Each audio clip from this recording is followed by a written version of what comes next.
السلام عليكم ورحمة الله وبركاته. أنا عبد الرحمن شويخ معكم في حلقة جديدة من سبورتس بيزنس. النهاردة هنتكلم بشكل محلي شوية وهنركز في الدوري المصري. ليه الناس ما بتتفرجش على الدوري المصري؟ الدوري المصري حالة غريبة جدا. اقتصاديا هو يعتبر أقوى دوري من النواحي التسويقية في القارة الأفريقية. القيمة التسويقية اللي لعبته حوالي 166.7 مليون يورو، يعني بنتكلم في حوالي 500 حوالي 5 مليار ونص مثلا باليورو تقريبا حسب السعر اليوم 5,450 تقريبا. النادي الأهلي أعلى أندية أفريقيا قيمة سوقية، داخل في 30 مليون يورو. احمد سيد زيزو اعلى لاعب قيمه سوقيه في افريقيا، محلي في داخل القاره 4 مليون يورو. ارقام ماليه كبيره جدا، لكن الناحيه التسويقيه ده ناحيه رقميه بحت، ناحيه يعني اشبه بالتخيليه شويه، لان موضوع الارقام السوقيه ده ما هو إلا تقييم من موقع بناء على بعض المعطيات. من الناحية الفعلية ممكن لعيب يجيب سعر أعلى وممكن يجيب سعر أقل، وده بيحصل، يعني بيحصل كتير في لعيبة كتير أندية بتشتريها بأقل من قيمتها السوقية، ولعيبة أكتر. يعني ممكن نسمي في الدوري المصري معظم اللعيبة، يعني مثلا أحمد القندوسي 1.3 مليون يورو، الأهلي اشتراه ب1 مليون دولار. حسين الشحات كان ب 800 ألف يورو، والأهلي اشتراه ب5 مليون دولار، عادي جدا يعني. سامسون 500 600 ألف يورو، والزمالك دافع فيه 1.2 من 10. فده مش ما هوش مقياس لحاجة، يعني ما اقدرش اجزم انه في ارتباط ما بين القيم السوقية بشكل عام، ولكنها وسيلة لتحديد السعر الخاص باللاعب، وكذلك مقياس ممكن من خلاله نبني نظرية أو نحدد حاجة نتكلم فيها. لكن إيه الأهم؟ الدوري المصري حالة غريبة.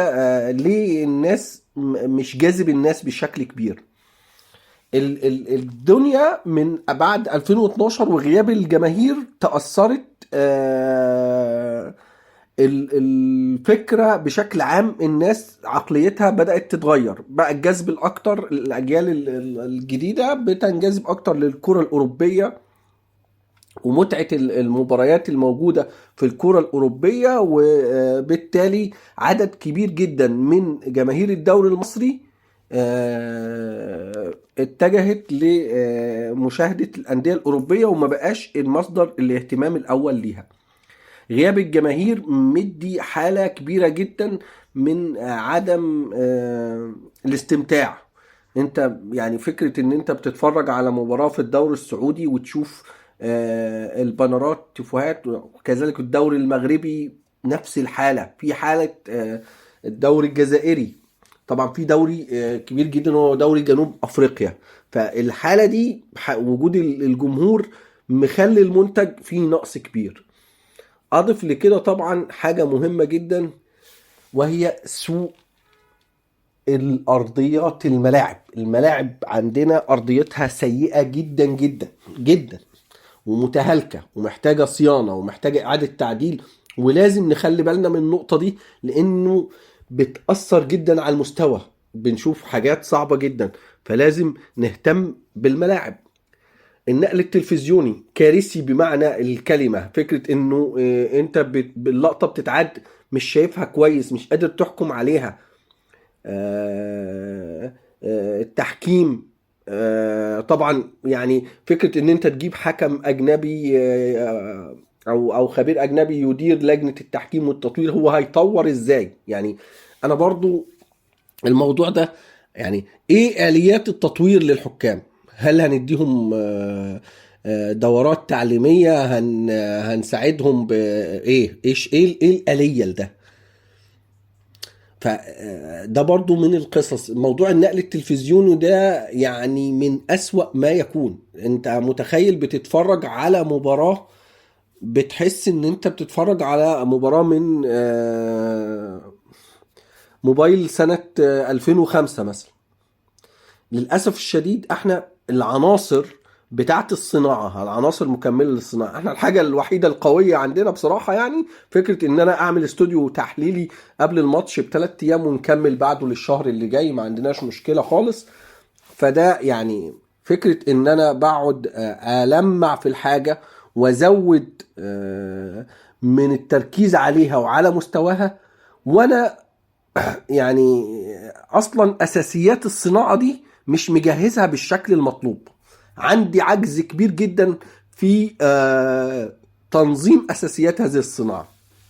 احنا محتاجين نفكر ليه الدوري المصري مثلا لغايه دلوقتي ملوش راعي، ملوش اسم. فالقصه دي واحده من القصص اللي لازم الناس تفكر فيها كويس. اي واحد مسؤول حضرتك بص على الملف ده، بص على الكورة في مصر عاملة ازاي. بطولة الدوري اللي هو دوري الديربي بتاعه كان مصنف بين اقوى 6 ديربيات في العالم. دلوقتي يعني السنتين اللي فاتوا طبعا كان في تنافسية كبيرة. السنة اللي قبل 2019 كان فيها تنافسية كبيرة جدا. ف يعني حالة التنافسية عادت للبطولة، لكن البطولة نفسها لا، البطولة مش ممتعة خالص. مفيش مباريات كتير بتتفرج عليها بتتبسط.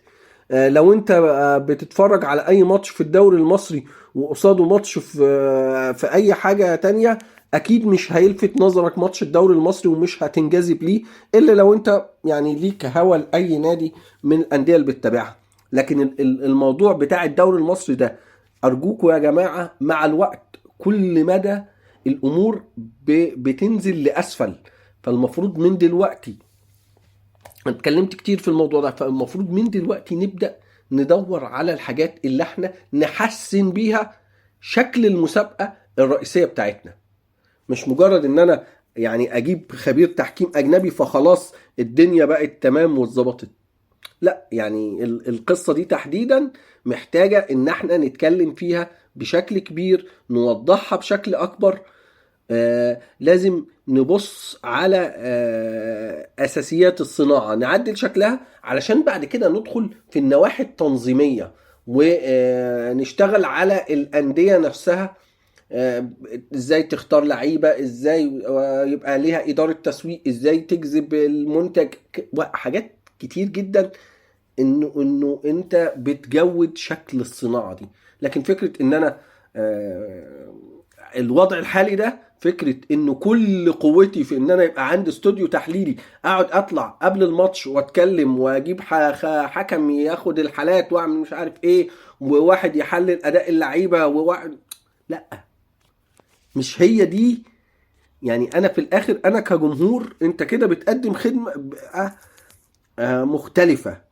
دي صناعة مكملة، لكن اساسيات الصناعة ايه؟ هل الملاعب عندنا ممتازة؟ هل الوقت اللي بيتلعب في المباراة بنلعب منه قد ايه كورة؟ هل في متعة في المباراة؟ هل المباراة جذابة؟ هل انت وقاعد بتتفرج محاسس ان انت مبسوط؟ اعتقد لا. انتهت حلقتنا النهاردة من سبورتس بيزنس، نلتقيكم الاسبوع القادم. تحياتي.